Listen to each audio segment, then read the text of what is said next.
Shalom saudara yang kasih dalam Tuhan. Kembali kita mau sama-sama merenungkan firman Tuhan di ibadah kita pada tanggal 8 Agustus 2021. Saudara yang kasih dalam Tuhan, mari kita persiapkan hati kita, jiwa kita untuk mengikuti perenungan firman Tuhan pada pagi dan siang hari ini. Dan sebelum kita membaca dan merenungkan firman Tuhan, mari kita satukan hati di dalam doa. Bapa Surgawi, kami kembali datang ke hadirat-Mu yang kudus. Bapa, terima kasih di saat pandemi COVID-19 ini dan di masa PPKM ini, kami kembali boleh diberikan kesempatan untuk mendengar dan merenungkan firman-Mu. Walaupun kami berada di rumah kami masing-masing, tapi kami percaya Engkau hadir di dalam setiap rumah kami, bahkan Engkau ada bersama kami, Bapa. Bahkan Engkau yang memberkati kami di saat ibadah kami ini, di saat kami mendengar firman-Mu. Dan Bapa Surgawi, biarlah setiap kami ini Engkau memberikan kepada kami konsentrasi, fokus untuk kami membaca dan merenungkan firman-Mu. Sebab kami tahu dan kami percaya, kami bukan mendengar suara manusia, tapi kami mau mendengar suara-Mu sendiri. Nah, oleh sebab itu mari Roh Kudus, urapi kami semua. Urapi hati kami, jiwa kami, pikiran kami, telinga kami.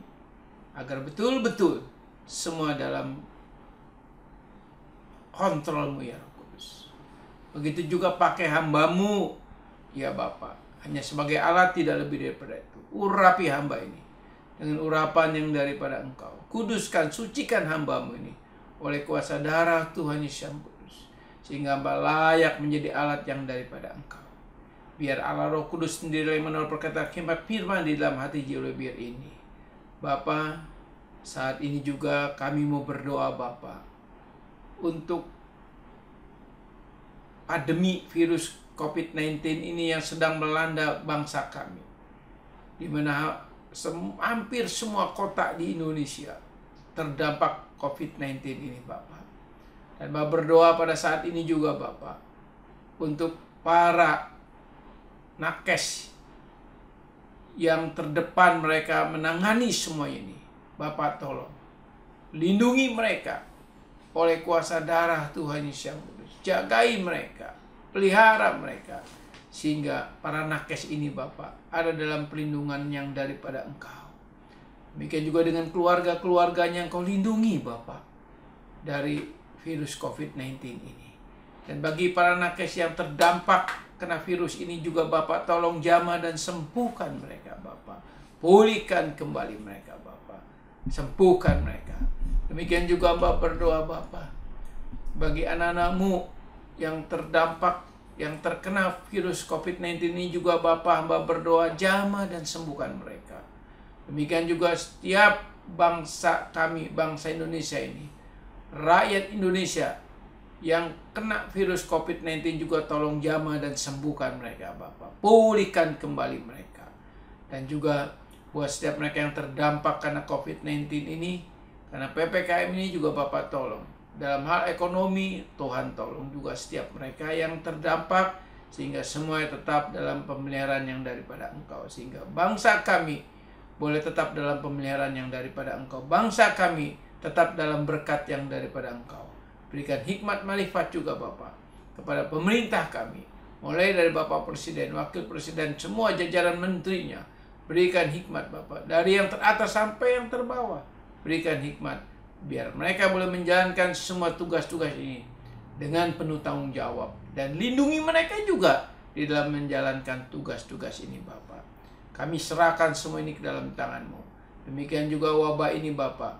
Bapak percaya satu saat akan berlalu. Ada waktunya Bapak yang sudah Engkau tetapkan. Dan kami percaya bangsa ini akan terluput dari COVID-19 ini. Bangsa ini kembali akan bangkit. Bangsa ini kembali akan dipulihkan. Terima kasih Bapa. Hanya di dalam nama Tuhan Yesus kami berdoa dan mengucap syukur. berfirmanlah kepada kami. Kami siap untuk mendengar.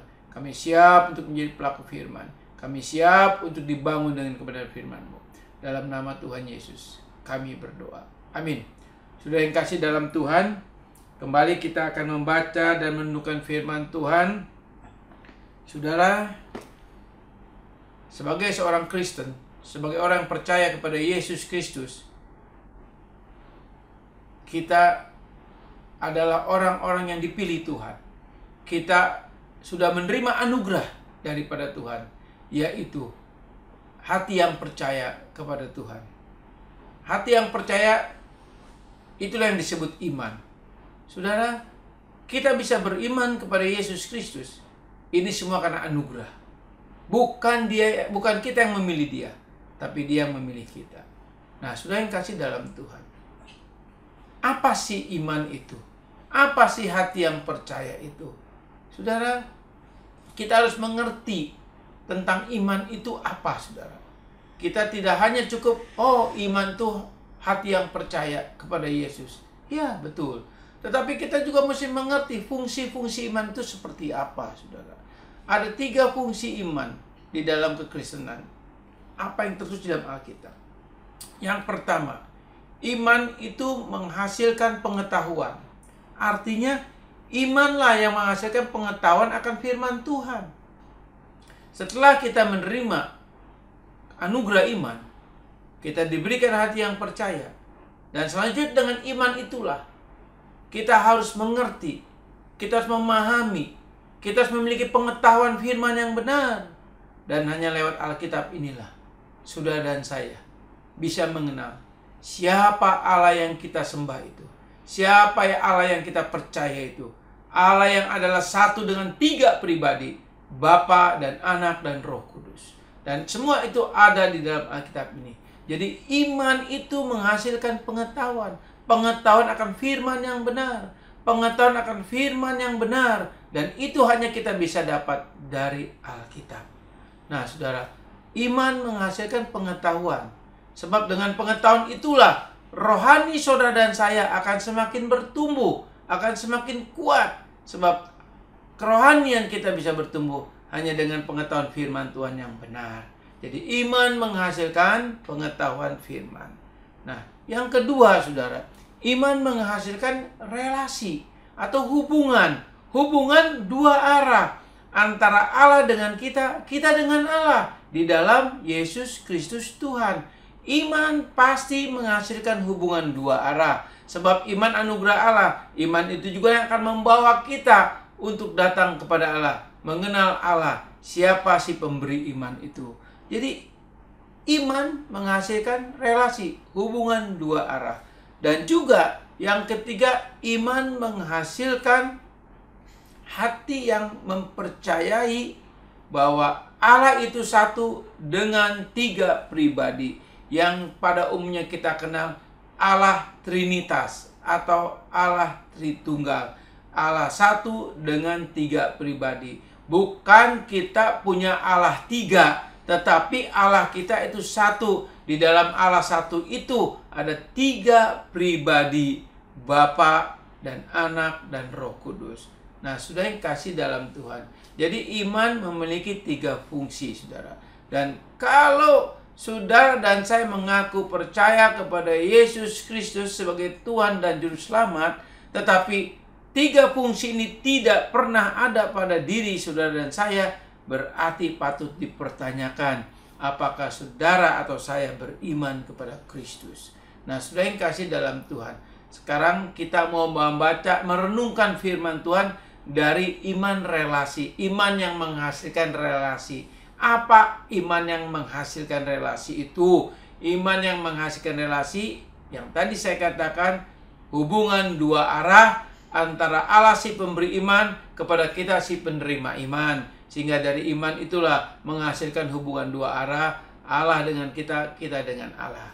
Nah, saudara, di dalam relasi ini kita akan melihat dan kita akan membaca firman Tuhan dari kitab Keluaran pasal 20 ayat 3 sampai ke 6. Ini hukum daripada 10 perintah Allah. Dan hukum 10 perintah Allah kita tahu dibagi 2. Hukum berhubungan dengan Allah dan hukum berhubungan dengan sesama. Dan itu Tuhan kemas di dalam Matius 22 ayat 37 sampai 40. Firman Tuhan katakan apa? Kasihilah Tuhan Allahmu dengan segenap hatimu, jiwamu, akal budimu, dan kekuatanmu. Dan itu hubungan kita dengan Allah, Allah dengan kita. Lalu yang kedua, kasihilah sesama manusia seperti dirimu sendiri. Sebab dari kedua hukum inilah tercantum hukum semua, hukum Taurat dan kitab para nabi. Dan jadi saudara yang kasih dalam Tuhan, inti dari perintah agung daripada Tuhan Yesus, yaitu dari hukum kasih ini yang ada di dalam Matius 22 ayat 37 sampai 40, ini inti daripada 10 perintah Allah. Nah, yang kita mau bahas saat ini adalah kasihilah Tuhan Allahmu dengan segenap hati, jiwa, akal budi, dan kekuatan kita. Dan itu ada di dalam 10 perintah Allah dari hukum yang pertama sampai hukum yang kedua, yaitu Keluaran pasal 20 ayat 3 sampai 6. Dan ini kita bacakan firman Tuhannya.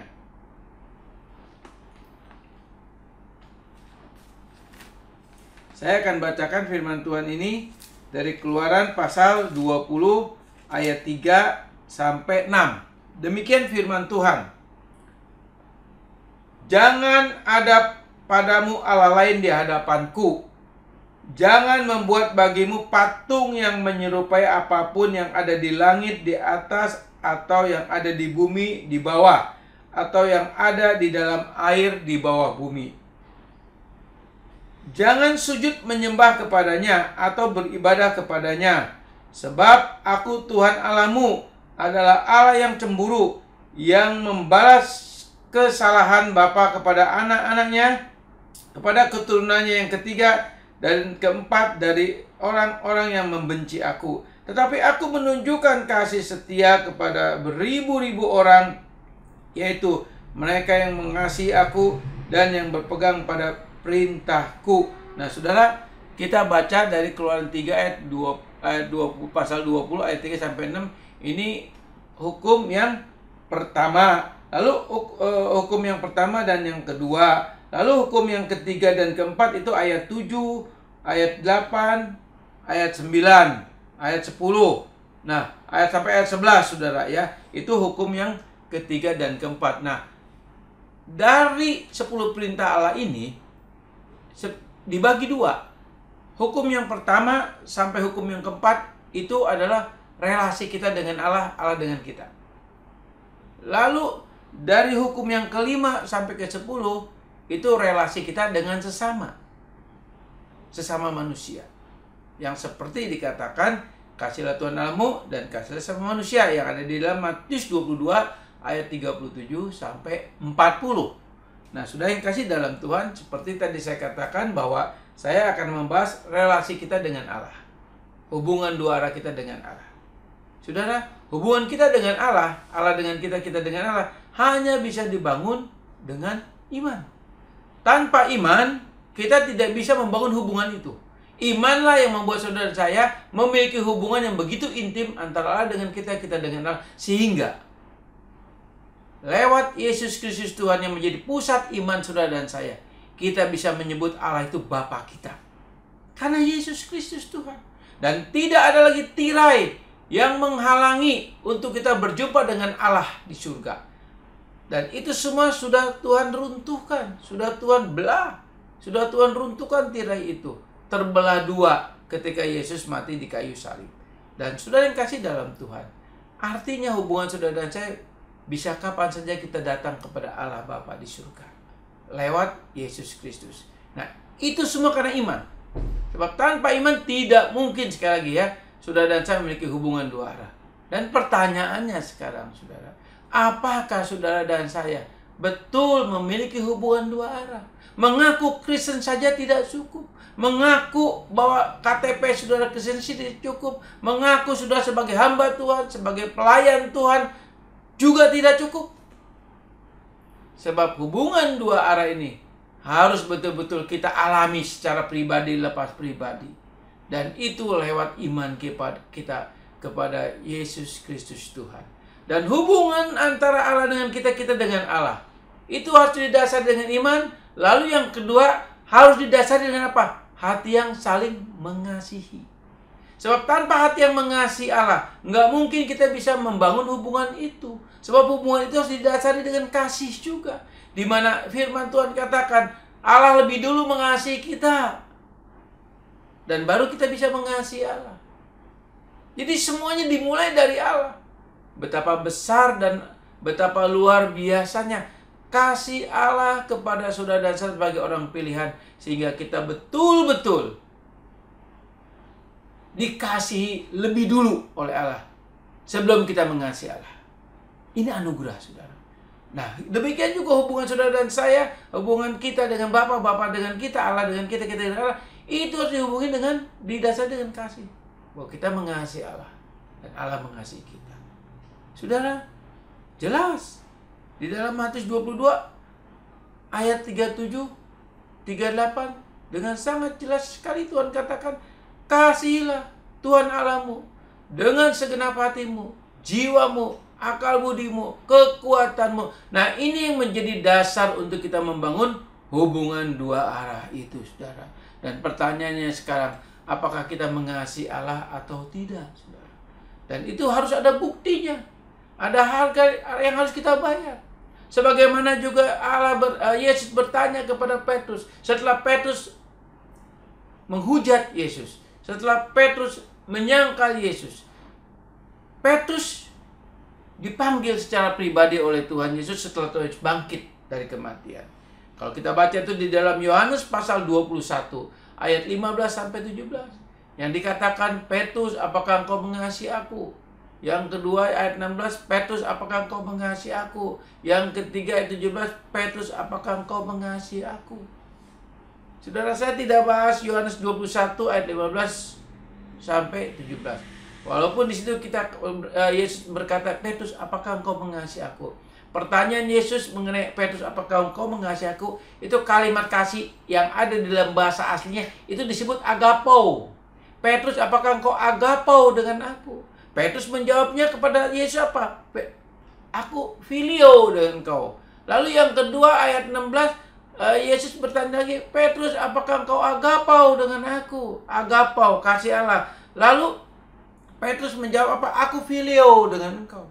Yang ketiga, Yesus berkata di ayat 17, Petrus, apakah engkau filio dengan aku? Petrus katakan, Tuhan, aku mengasihi engkau. Aku filio dengan engkau. Jadi di situ Petrus bisa jujur, saudara. Petrus bisa berkata jujur. Artinya apa? Ketika Yesus berkata di ayat ke-15 dari Yohanes 21, apakah engkau agapo, atau apakah engkau mengasihi aku dengan kasih yang tulus, kasih yang sepenuhnya? Petrus katakan, Tuhan, aku mengasihi engkau dengan kasih filio, yaitu dengan kasih yang terbatas. Kasih yang bersifat hubungan relasi antara manusia, antara manusia, bukan dengan Allah. Yang kedua pun Yesus berkata, Petrus, apakah engkau agapau dengan aku? Petrus katakan apa? Aku filio, kasih antara manusia. Dan yang ketiga, Yesus menurunkan level kasihnya. Oke, Petrus, apakah kau filio dengan aku? Artinya apa? Yesus mau menurunkan tuntutannya kepada Petrus. Oke, Petrus, kalau engkau mengasihi aku dengan kasih manusia, aku terima. Kok bisa Yesus bisa mengikuti maunya Petrus? Di sini Yesus melihat kejujuran, keterbukaan Petrus. Bahwa Petrus setelah dia menyangkal Yesus, setelah Petrus menghujat Yesus, Petrus sadar dia tidak bisa mengasihi Tuhan dengan segenap hatinya.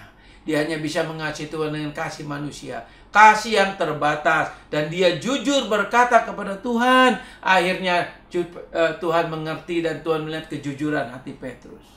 Nah, saudara yang kasih dalam Tuhan, kalau kita baca tentang kisah Petrus di dalam surat Petrus 1, surat Petrus 2, akhirnya kita melihat level kasih Petrus kepada Allah, kepada Kristus, itu berubah secara bertahap. Petrus artinya bisa mengasihi Yesus dengan segenap hati, artinya dengan kasih agape. Tapi itu proses. Nah, saudara yang kasih dalam Tuhan, Tuhan juga ingin saudara dan saya jujur. Kita harus terbuka. Apakah betul kita mengasihi Tuhan dengan kasih yang sepenuh hati kita, dengan segenap jiwa kita, dengan segenap kekuatan kita? Seringkali kita dengan mudahnya, kalau di gereja kita beribadah, kita menyanyi, oh sepertinya kita mengasihi Tuhan lebih dari segalanya. Bahkan kalau ada tema-tema lagu yang tentang kasih, kita begitu semangat. Apakah betul kita mengasihi Dia lebih dari segalanya? Apakah betul kita mengasihi Dia dengan sepenuh hati kita? Saudara, hubungan dua arah ini tidak akan pernah bisa harmonis kalau tidak ada kejujuran di dalam diri saudara dan saya. Kita harus jujur. Kita harus terbuka. Sebab Tuhan tahu banget keadaan hati kita. Tuhan tahu sekali apakah betul hati kita mengasihi Dia dengan segenap hati kita, dengan segenap jiwa kita, dengan segenap akal budi kita. Dia tahu persis akan hal itu. Dan itu perlu kejujuran. Saudara yang kasih dalam Tuhan. Di dalam doa-doa saya seringkali berdoa. Saya katakan, Tuhan Yesus, ampuni saya. Sebab saya belum bisa mengasihi Engkau dengan segenap hati saya, dengan segenap jiwa saya, dengan segenap akal budi saya. Saya mau jujur sama Tuhan. Sebab Tuhan tahu kondisi hati saya seperti apa. Tuhan tahu kasih saya kepada Tuhan itu levelnya sampai seberapa. Bahkan Tuhan tahu bahwa saya itu lebih mengasihi keluarga saya. Saya lebih mengasihi apa yang saya miliki secara duniawi lebih daripada Dia. Harus jujur. Dan saya seringkali minta ampun kepada Tuhan. Saya bilang, Tuhan, ampuni saya. Saya belum bisa mengasihi Engkau dengan segenap hati saya, jiwa saya, akal budi saya. Tuhan, ampuni saya. Saya belum bisa mengasihi Engkau lebih dari segalanya. Itu fakta. Dan saya harus jujur kepada Tuhan. Saya minta ampun. Kenapa? Karena kita nggak bisa mendustai Tuhan. Kita tidak bisa membohongi Tuhan. Nah, demikian juga saudara. Mari pada pagi dan siang ini kita introspeksi diri kita. Mari kita jujur kepada Tuhan. Kita harus mengakui bahwa kita belum bisa mengasihi Tuhan lebih dari segalanya. Kita belum bisa mengasihi Tuhan lebih daripada keluarga kita, suami kita, istri kita, anak kita, cucu kita. Kita belum bisa mengasihi Tuhan lebih dari mungkin harta kekayaan kita, uang kita, aset-aset kita. Mungkin kita lebih mengasihi itu daripada Tuhan. Nah, saudara yang kasih dalam Tuhan, iman menghasilkan relasi hubungan dua arah, dan itu sudah pasti. Artinya saudara, mari kita mulai pada saat ini. Kita belajar kembali membangun hubungan itu. Diawali dengan kejujuran hati saudara dan saya. Bahwa betul kita belum bisa mengasihi Dia dengan segenap hati, jiwa, akal budi, dan kekuatan kita. Sudah yang kasih dalam Tuhan, mulailah kita belajar pada hari ini. Mulailah hari ini saudara dan saya belajar. Kita mulai jujur. Kita berkata, Tuhan betul, ampuni aku. Aku belum bisa mengasihi Engkau. Bahkan aku lebih mengasihi keluargaku. Aku lebih mengasihi harta kekayaanku. Aku lebih mengasihi aset-asetku. Kita harus jujur. Dan di saat seperti kita jujur seperti Petrus yang jujur, Tuhan itu mengerti sekali. Dia akan pulihkan kita secara bertahap. Lewat apa? Lewat proses. Sebab tanpa proses kerohanian, sudah dan saya tidak akan bisa level kasih kita kepada Tuhan meningkat. Justru lewat proses itulah kita akan semakin mengenal kasih Allah yang begitu luar biasa buat saudara dan saya. Lewat proses itulah kita akan bisa belajar bagaimana Allah betul-betul sepenuhnya mengasihi saudara dan saya. Nah, dari situlah kita juga akan belajar. Saya percaya, saudara dan saya, kita ada Roh Kudus di dalam hati nurani kita. Roh Kudus, Roh Allah, pribadi yang ketiga, tinggal tetap di dalam hati nurani saudara dan saya. Bahkan sudah menetap secara permanen. Sebab firman Tuhan katakan di dalam Yohanes 14 ayat 16-17, dikatakan meno, artinya Roh Kudus itu tinggal tetap permanen bersama saudara dan saya. Roh Kudus tidak akan keluar lagi di dalam diri kita. Nah, Roh Kudus itulah yang akan memampukan kita. Oleh sebab itu saat ini, saudara, mari kita libatkan Roh Kudus. Undang Roh Kudus masuk dalam hati kita. Undang Roh Kudus untuk berkarya dalam hidup kita, menguasai hidup kita. Bukannya tinggal tetap di dalam hati nurani kita. Biar Roh Kudus menguasai jiwa kita, pikiran kita, perasaan kita, kehendak kita. Biar Roh Kudus yang menguasai, yang mendominasi hidup kita sepenuhnya. Saya percaya hanya dengan pertolongan Allah Roh Kudus, hanya dengan keterlibatan Allah Roh Kudus lah saudara dan saya secara bertahap bisa mengasihi Allah dengan segenap hati. Nah, saudara yang kasih dalam Tuhan, dari bacaan Keluaran pasal 20 ayat 3 sampai 6, di mana dengan sangat jelas sekali Tuhan berkatakan, "Akulah Tuhan Allah, janganlah ada padamu Allah lain di hadapanku." Ayat ketiga, "Jangan ada padamu Allah lain di hadapanku." Artinya apa? Di sini Allah mau menunjukkan kedaulatannya. Di sini Allah mau menunjukkan otoritasnya. Di sini Allah mau menunjukkan bahwa hanya ada satu Allah di alam semesta ini. Di seluruh alam semesta yang Dia ciptakan, termasuk bumi dengan segala isinya. Hanya ada satu Allah saja dan hanya satu Allah yang harus kita sembah, yaitu Allah yang kita kenal di dalam Yesus Kristus Tuhan. Di luar itu tidak ada Allah. Dan itu semua adalah Allah yang palsu. Nah, saudara yang kasih dalam Tuhan, itu jelas sekali, jangan ada padamu Allah lain. Maksudnya apa? Dia tidak mau diduakan. Dia mau kita, saudara dan saya, hanya fokus kepada Dia. Dan Dia mau hanya di dalam hati saudara, hanya ada Dia saja, tidak ada yang lain. Dan syukur kepada Allah. Saudara dan saya sebagai orang pilihan Tuhan, sebagai Kristen sejati, sudah pasti ada pribadi Allah di dalam natur rohani saudara dan saya. Dia tinggal bersama kita. Tinggal sekarang kita harus jujur. Kita harus libatkan Roh Kudus. Katakan, Roh Kudus tolong saya. Berikan saya hati yang mengasihi Allah lebih dari segalanya. Dan itu akan nanti secara bertahap saudara dan saya akan bisa mengasihi Allah. Secara bertahap kita akan level kasih kita kepada Allah semakin hari semakin meningkat, semakin meningkat. Sebagaimana Petrus. Petrus mengasihi Yesus, mengasihi Allah dengan kasih manusia. Tapi secara bertahap Petrus diproses, dan akhirnya Petrus bisa mengasihi Allah dengan segenap hati, jiwa, akal, dan akal budinya. Lalu ayat dari 10 perintah ini, hukum yang kedua yaitu apa? Jangan membuat patung bagimu, jangan menyembah kepadanya. Nah, saudara, dikatakan di sini kita jangan menyembah patung, jangan menyembah berhala. Itu bukan hanya konteksnya, bukan hanya patung yang kita sembah, tetapi lebih daripada itu, harta yang mengikat, hobi yang mengikat, kekayaan yang mengikat, pekerjaan usaha yang mengikat, keluarga yang mengikat, itu pun berhala bagi Allah. Hati-hati saudara. Jangan saudara dan saya terjebak.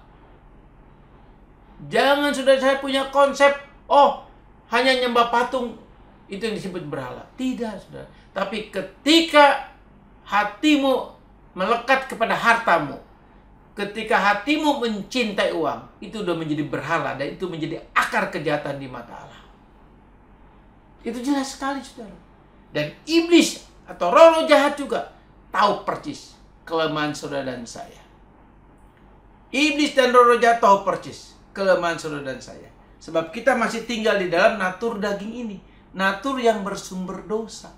Otomatis kalau natur yang bersumber dosa ini, kalau berhubungan dengan kenikmatan daging, dengan kenyamanan daging, dengan kemewahan dunia ini, otomatis saudara dan saya lebih terpikat kepada hal-hal yang bernatur daging itu, keinginan daging itu, yaitu kekayaan, kenikmatan dunia, dan lain sebagainya. Dan iblis dan roh jahat tahu itu, bagaimana membuat saudara dan saya tidak bisa mengasihi Allah dengan segenap hati. Bagaimana iblis mengalihkan kasih kita kepada hal-hal yang duniawi, kekayaan dan lain sebagainya. Pekerjaan usaha yang mengikat. Banyak sekali saudara, anak-anak Tuhan kalau sudah diberkati Tuhan, saking sibuknya, sibuk dengan usaha. Dari pagi sampai sore usaha. Bahkan dari Senin sampai Sabtu usaha. Minggu kecapean, istirahat dengan keluarga. Boro-boro mau ke gereja. Boro-boro mau datang ibadah. Cuek, bebek semuanya. Nah, saudara yang hati dalam Tuhan, hati-hati. Kalau itu betul saudara alami, hati-hati, cek diri. Jangan-jangan saudara tidak beriman. Jangan-jangan saudara hanya Kristen KTP. Jangan-jangan saudara sebetulnya bukan orang pilihan. Saudara hanya Kristen kos yang ada di dalam komunitas Kristen sejati. Artinya apa? Bila Tuhan datang yang kali kedua, saudara tidak akan pernah diangkat. Saudara tidak akan pernah dipilih. Hati-hati saudara. Cek diri, sebab iman itu menghasilkan hubungan relasi. Tidak mungkin kalau sudah ngaku sudah percaya tapi tidak punya kerinduan untuk datang kepada Tuhan, tidak punya kerinduan untuk membaca firman, tidak punya kerinduan untuk beribadah, tidak punya kerinduan untuk memuliakan Tuhan, tidak mempunyai kerinduan untuk membangun hubungan mengasihi Tuhan lebih dari segalanya. Cek diri, itu tandanya saudara tidak beriman sejati. Sebab orang yang beriman sejati pasti menghasilkan satu kerinduan untuk membangun hubungan dengan Allah. Punya kerinduan untuk beribadah, punya kerinduan untuk baca Alkitab. Jangan main-main, saudara. Jangan main-main. Saudara yang kasih dalam Tuhan. Saya mau bikin satu ilustrasi. Dari Sadrak, Mesak, dan Abednego. Kita akan baca, saudara. Daniel pasal 3. Ya. Daniel pasal 3 ayat 10 sampai 18. Kita akan baca ya. Daniel pasal 3 ayat 10 sampai 18. Saya akan bacakan firman Tuhan ini. Demikian firman Tuhan. Ayat 10. Tuanku Raja telah mengeluarkan titah bahwa setiap orang yang mendengar bunyi sangkakala, seruling, kecapi, rebab, gambus, serdam, dan berbagai jenis bunyi-bunyian harus sujud menyembah kepada patung emas itu.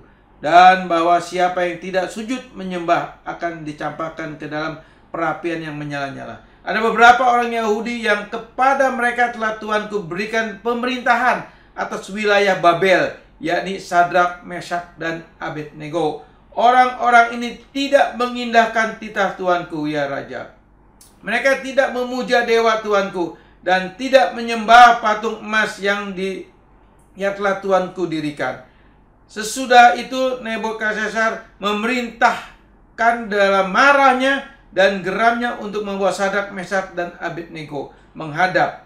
Setelah orang-orang itu dibawa menghadap raja, berkatalah Nebukadnezar kepada mereka, apakah benar, hai Sadrak, Mesak, dan Abednego, bahwa kamu tidak memuja dewaku dan tidak menyembah patung emas yang kudirikan?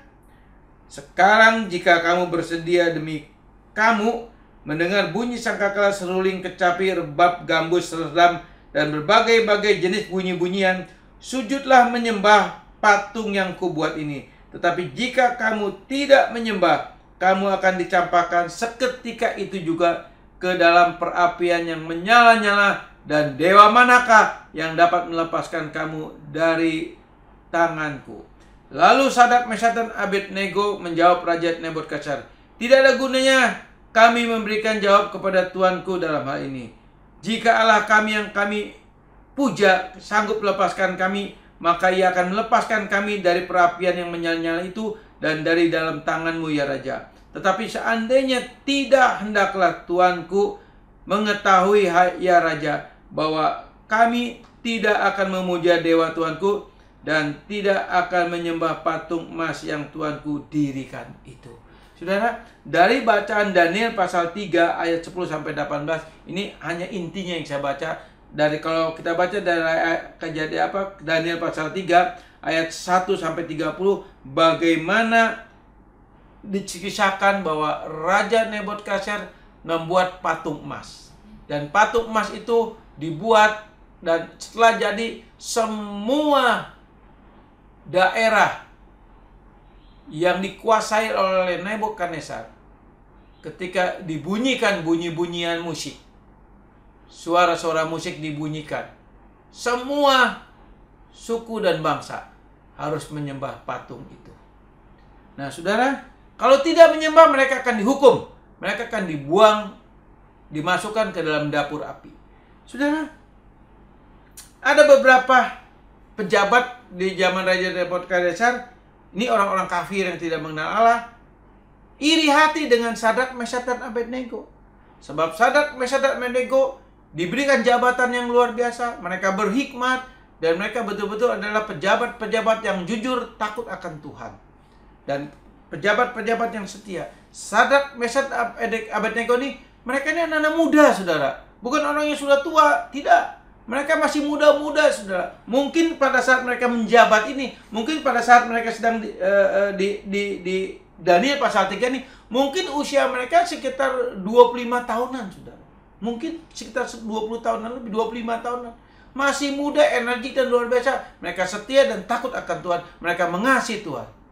Sebab ketika Raja Nebukadnezar memberikan perintah itu, siapa yang tidak menyembah patung yang dia buat akan dihukum mati.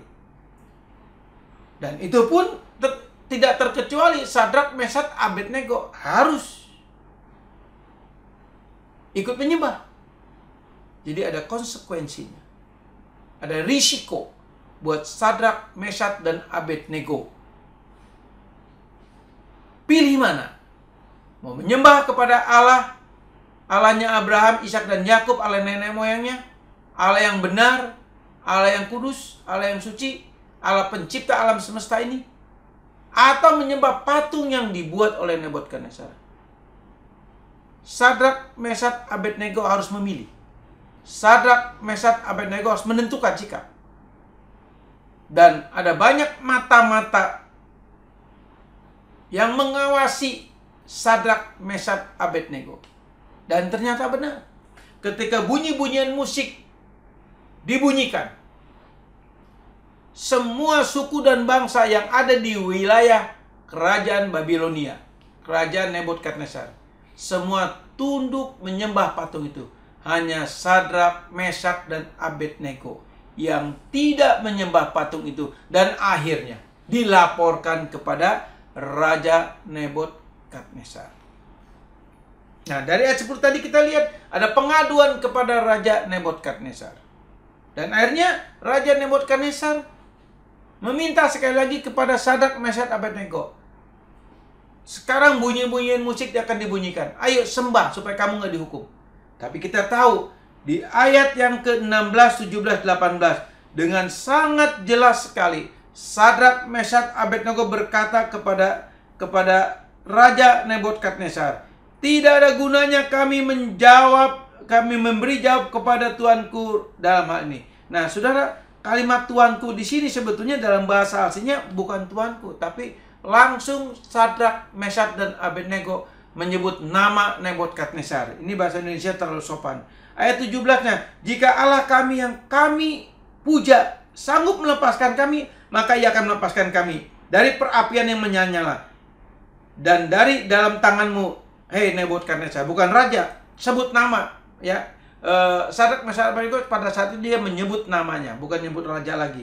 Tetapi seandainya tidak, hendaklah Tuanku, nah di sini juga hendaklah, hai Raja Nebukadnezar, mengetahui bahwa kami tidak akan memuja dewa Tuanku, dewa yang kau buat, dan tidak akan menyembah patung yang engkau buat. Saudara, kalau kita lihat di sini betapa luar biasanya Sadrak, Mesyak, Abednego, sehingga dia katakan apa? Seandainya Tuhan yang kami sembah melepaskan kami, ya udah, kami dibebaskan, kami akan lepas. Ada mujizat turun sehingga tangan Tuhan menolong mereka secara langsung. Tapi faktanya apa? Dia bilang apa? Tapi kalau Tuhan Allah kami tidak menolong kami, sekali-kali kami tidak akan pernah menyembah patung buatan Tuanku, patung yang kau buat, hai Nebukadnezar. Nah, saudara yang kasih dalam Tuhan, ini satu risiko. Ini satu risiko buat Sadrak, Mesyak, dan Abednego. Tapi luar biasa. Sangat luar biasa. Kenapa? Sadrak, Mesyak, dan Abednego berkata dengan luar biasa, seandainya Allah yang kami sembah tidak menolong kami, kami pun tidak akan tunduk menyembah patung yang kau buat, hei Nebukadnezar. Dengan berani berkata begitu. Dan setelah Sadrak, Mesyak, Abednego berkata seperti itu. Raja Nebukadnezar marah, tersinggung, murka. Dan akhirnya apa? Dia memerintahkan kepada prajuritnya agar dapur perapian itu dipanaskan 7 kali lipat dari nyala biasa. Berarti super panas, mungkin berapa ribu derajat. Mungkin ratusan derajat panasnya. Dan akhirnya dipanaskan 7 kali lipat. Akhirnya Raja Nebukadnezar di ayat selanjutnya memerintahkan kepada prajuritnya untuk membawa Sadrak, Mesak, Abednego menuju dapur api yang panasnya 7 kali lipat. Nah, sementara Sadrak, Mesak, Abednego dibawa ke dapur api itu, menghampiri dapur, apakah ada pertolongan Tuhan? Tidak ada, saudara. Kalau kita baca selanjutnya, tidak ada pertolongan Tuhan, tidak ada mujizat yang diturunkan. Akhirnya apa? Sadrak, Mesak, Abednego betul-betul sedang menuju dapur api yang panasnya 7 kali lipat. Mujizat tidak terjadi, pertolongan Tuhan tidak terjadi. Sudah yang kasih dalam Tuhan, bagaimana dengan saudara dan saya? Seringkali kita berdoa, mengharapkan pertolongan Tuhan, mengharapkan mujizat Tuhan terjadi, tapi faktanya mujizat itu tidak terjadi. Faktanya pertolongan Tuhan itu tidak terjadi. Bahkan saudara dan saya semakin terpuruk, baik itu masalah ekonomi, masalah keuangan, mungkin masalah kesehatan. Semakin terpuruk, semakin dalam. Yang sakit semakin parah. Yang punya masalah keuangan semakin drop, semakin terpuruk. Yang punya usaha semakin lama, semakin terpuruk. Yang sepertinya sudah tidak ada harapan lagi. Tuhan tidak menolong. Tuhan tidak menjawab. Sebagaimana Sadrak, Mesak, Abednego, tidak ada pertolongan Tuhan sedikit pun. Nah, saudara, ayat selanjutnya kalau kita baca ayatnya, ya, saya akan bacakan selanjutnya ya. Di ayat yang ke-21 saya mulai ya. Lalu diikatnya ketiga orang itu dengan jubah, celana, topi, dan pakaian-pakaian mereka yang lainnya, maksudnya pakai baju kebesaran ya. Baju pejabat itu semua dipakaiin, diikat, dicampakkan ke dalam perapian yang menyala. Karena titah raja keras, dipanaskanlah perapian itu luar biasa sehingga nyalanya itu nyala api itu membakar mati orang-orang yang mengangkat Sadrak, Mesak, dan Abednego. Sudah bayangin, kena hawa panasnya aja, para prajurit yang membawa Sadrak, Mesak, Abednego ke dapur perapian yang nyalanya 7 kali lipat panasnya, itu kena panasnya para prajuritnya mati, sudah. Mati hangus kena panasnya. Belum masuk ke dapur api, kena hawa panasnya para prajurit mati hangus. Sudah bisa bayangin. Demikian dahsyatnya panasnya. Lalu ayat selanjutnya 23. Tetapi ketiga orang itu, yakni Sadrak, Mesak, Abednego, jatuh ke dalam perapian yang menyala-nyala itu dengan terikat. Jadi betul-betul Sadrak, Mesak, Abednego masuk ke dalam dapur api. Berarti Sadrak, Mesak, Abednego ada di dalam masalah. Dan Tuhan sepertinya tidak menolong. Dan memang Tuhan tidak menolong. Buktinya Sadrak, Mesak, Abednego ada di dalam dapur api itu. Nah, demikian juga saudara dan saya. Yang tadi saya katakan. Ketika kita berseru kepada Tuhan, Tuhan tolong saya. Tuhan sembuhkan saya. Tuhan tolong ekonomi saya. Tuhan tolong usaha saya. Tuhan tolong pekerjaan saya. Tuhan tolong keuangan saya. Tuhan diam membisu. Bahkan kita semakin terpuruk. Yang sakit semakin sakit parah. Saudara, Sadrak, Mesak, Abednego mengalami itu. Mereka dibuang ke dapur api dan mereka ada di dalam dapur api dan tidak ada pertolongan Tuhan sedikit pun. Tapi selanjutnya kita baca ayat 24. Kemudian terkejutlah Raja Nebukadnezar lalu bangun dengan segera. Berkatalah ia kepada para menterinya, bukankah 3 orang yang telah kita campakkan dengan terikat ke dalam api itu? Jawab mereka kepada raja, benar ya raja.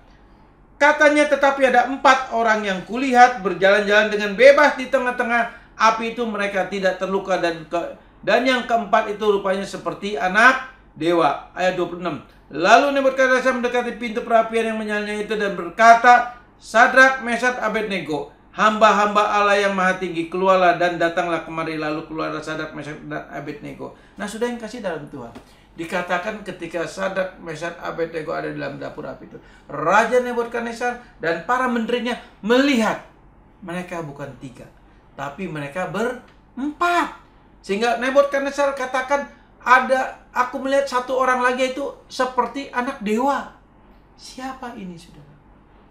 Inilah pribadi Allah yang mendampingi, yang menyertai Sadrak, Mesak, dan Abednego.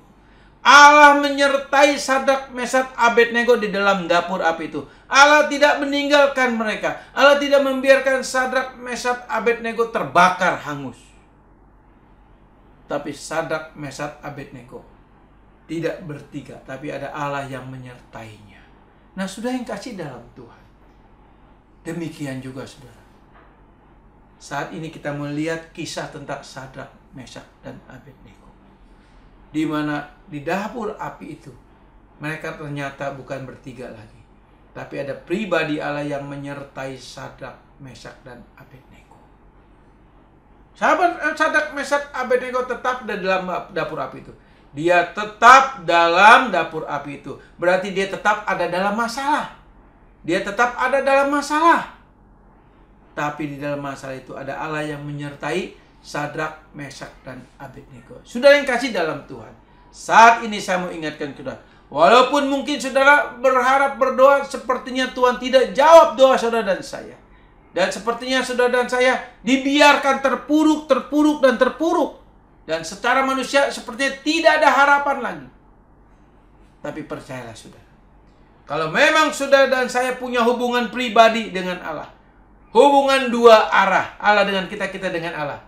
Ketika saudara dalam keadaan dibiarkan Tuhan terpuruk, diizinkan Tuhan terpuruk, diizinkan Tuhan sakit semakin hari semakin parah, tapi percayalah, saudara tidak sendiri. Saudara dan saya tidak sendiri. Ada Allah yang menyertai kita, ada Allah yang bersama kita, ada Allah yang tidak pernah meninggalkan kita. Dan firman Tuhan katakan Dia Immanuel, Allah yang beserta kita, Allah yang menyertai kita. Berarti apa? Saudara dan saya, di dalam masalah apapun, dalam pergumulan seberat apapun, percayalah, engkau dan saya tidak sendiri. Ada Dia menyertai kita, ada Dia mendampingi kita. Nah saudara, kalau Allah beserta kita, siapakah lawan kita? Masalah keuangan, masalah ekonomi, masalah usaha pekerjaan, masalah kesehatan, masalah penyakit, saudara, kita tidak perlu takut. Sebab semua sudah Tuhan Yesus tanggung di atas kayu salib. Ini hanya menunggu waktunya Tuhan. Ini hanya menunggu kairosnya Tuhan. Dan ketika kairosnya tiba, saudara dan saya akan menerima, mengalami kuasa dan kemuliaan Tuhan yang luar biasa dalam hidup saudara dan saya. Percayalah saudara, mujizat itu masih ada. Dan mujizat terjadi. Bukan hanya bersifat kita punya masalah, kita punya sakit, kita punya masalah, Tuhan langsung Tuhan tolong, langsung berkat Tuhan melimpah datang, langsung diberi kesembuhan yang sempurna. Tidak hanya seperti itu. Tapi mujizat juga terjadi ketika engkau dan saya ada dalam masalah. Di situ ada penyertaan Tuhan. Itu juga sudah mujizat Tuhan. Dan bahkan dari situlah saudara dan saya akan mengalami mujizat yang luar biasa, di mana Allah menyertai. Dan saya percaya, api daripada masalah itu, api yang menghanguskan usaha saudara, keuangan saudara, kesehatan saudara, percayalah, api itu tidak akan membakar saudara. Sebab pada Yesus ada Roh Allah, ada Roh Kudus di dalam hati nurani saudara saya. Kenapa ada? Karena kita punya hubungan dua arah. Dimana kalau kita punya hubungan dua arah, Allah dengan kita, kita dengan Allah, Dia akan selalu menyertai kita. Dan Allah itu Allah yang setia adanya. Nah, sudah yang kasih dalam Tuhan, kita belajar dari Sadrak, Mesak, Abednego. Mari mulai saat ini saudara, mulai hari ini, kita bangun hubungan kita dengan Allah. Kita pertajam hubungan itu. Kita buat hubungan lebih harmonis, dan semakin harmonis. Semakin intim. Percayalah saudara, ketika engkau dan saya punya hubungan yang harmonis dengan Tuhan, saya percaya apapun yang saudara dan saya alami, dimanapun posisi saudara, apapun keadaan saudara, saudara dan saya tidak sendiri. Ada Dia bersama kita. Dan Dia akan membawa kita ke dalam waktunya. Dan bila tiba waktunya, kairosnya tiba, saya percaya disitulah engkau akan mengalami betapa dahsyatnya Allah kita. Kita akan mengalami kemuliaan yang luar biasa. Kita akan mengalami pertolongan Tuhan yang ajaib. Kita akan mengalami berkat yang mujizat yang ajaib, yang sangat ajaib sekali. Kita akan mengalami berkat supranatural daripada Allah. Dan saya percaya, bila tiba waktunya Tuhan, engkau yang sakit akan disembuhkan dengan sempurna. Engkau yang punya masalah keuangan akan dipulihkan dengan luar biasa, dengan penuh kelimpahan. Usahamu yang terpuruk, Tuhan akan kembalikan, Tuhan pulihkan. Sudah yang kasih dalam Tuhan, percayalah, Dia Immanuel dalam hidup saudara dan saya. Immanuel bagi yang beriman sejati. Immanuel bagi yang punya hubungan dua arah. Allah dengan kita, kita dengan Allah. Sudah yang kasih dalam Tuhan, kita satukan hati dalam Tuhan. Bapa Surgawi, terima kasih buat renungan firman pada hari ini. Biarlah firman yang sudah kami renungkan bersama ini boleh menjadi rema, boleh menjadi momentum prima bagi kami. Dan kami bersyukur Bapa, Engkau memberikan kepada kami pengertian. Engkau membukakan kepada kami satu pengajaran yang membuat kami sadar dan bertobat. Dan biarlah mulai hari ini Bapa, berikan kami, tolong kami, ya Roh Kudus, untuk kami bisa mengasihi Allah lebih dari segalanya. Kami boleh mengasihi Allah dengan segenap hati, jiwa, akal budi dan kekuatan kami. Walaupun kami tahu dalam kami mengasihi Allah ini, tentu ada proses yang harus kami lalui.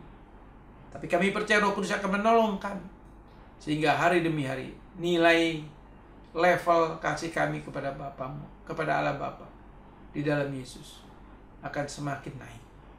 Tolong kami Roh Kudus, sehingga pada satu saat nanti kami bisa mengasihi Allah lebih dari segalanya. Dan ampuni Bapa kalau kami selama ini tidak mengasihi Engkau lebih dari segalanya. Ampuni kami Bapa. Dan biarlah mulai hari ini kami belajar mengasihi Engkau dengan sepenuh hati kami, segenap jiwa dan akal budi kami. Roh Kudus, tolong kami agar kami bisa mengasihi lebih dari segalanya. Hanya Engkau Roh Kudus yang ada di dalam hati nurani kami, yang bisa menolong dan memampu kami untuk semuanya ini. Demikian juga kami percaya Bapa, Engkau Allah yang tidak pernah tinggalkan kami. Engkau ada bersama kami. Pribadimu yang ketiga, Allah Roh Kudus, yang selalu setia ada bersama kami. Dan kami percaya, walaupun saat ini kami mengalami pergumulan, mengalami permasalahan, mengalami keadaan yang membuat kami tidak nyaman, baik itu kesehatan kami, sakit penyakit, ekonomi, keuangan, pekerjaan, usaha, kami percaya Bapak, Engkau tidak pernah tinggalkan kami. Ada Engkau bersama kami, dan Engkau yang menjadi pembela kami. Dan kami percaya bila Engkau ada bersama kami, dan kami tahu Engkau ada bersama kami, Engkau Immanuel, kami percaya tidak ada satu kuasa apapun di alam semesta ini yang bisa menyentuh kami, sebab kami milik-Mu Bapa. Bapa, terima kasih buat firman ini. Roh Kudus tolong berikan pengertian kepada kami, pemahaman bagi kami, agar kami masing-masing boleh mengerti dan memahami firman yang sudah kami baca dan kami renungkan bersama ini, sehingga kami boleh menangkap dan mengerti pesan Tuhan lewat renungan firman pada hari ini. Berkati Bapak, materaikan Bapak firman ini di dalam hati nurani kami, di dalam jiwa kami. Terima kasih Bapak untuk semuanya ini. Terima kasih Bapak. Segala puji syukur, hormat, dan kemuliaan hanya bagi Bapa di surga, di dalam Yesus Kristus Tuhan dan persekutuan dengan Allah Roh Kudus. Haleluya. Amin. Sudah yang kasih dalam Tuhan, saatnya kita tutup ibadah kita. Buka hatimu dan angkat kedua tanganmu. Terimalah berkat daripada Allah Bapa dan Allah Anak dan Allah Roh Kudus, yaitu di dalam kasih karunia Tuhan Yesus Kristus, yang akan selalu menyertai, memelihara kehidupan saudara dan saya, dimanapun saudara dan saya berada, dalam keadaan apapun. Percayalah, Dia Immanuel yang akan selalu setia menyertai saudara dan saya. Di dalam nama Tuhan Yesus, yang percaya katakan amin. Tuhan Yesus memberkati.